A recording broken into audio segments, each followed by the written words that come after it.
The armed forces of the Russian Federation continue the special military operation. In the Kupiansk direction, the hostile forces of up to 3 motorized infantry companies attempted to attack the Russian positions close to Pershotravnevoye, Orlyanka and Berestovoye in Kharkov region.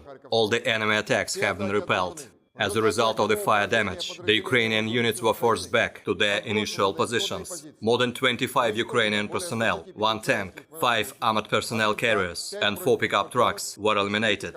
In the Krasny Liman direction, up to 2 mechanized companies from the Ukrainian armed forces attempted to infiltrate the Russian troops' line of defense in the direction of Chervonopopovka in Lugansk People's Republic. The enemy was driven back to the initial frontier by the aircraft and artillery fire and defending forces. More than 20 Ukrainian personnel and 2 infantry fighting vehicles were neutralized. In the South Donetsk direction, the enemy with the forces of 2 company tactical groups attacked the Russian positions in the directions of Slatkoye and Vladimirovka in Donetsk People's Republic. The enemy's attack was repulsed by artillery fire and active actions of the Russian troops.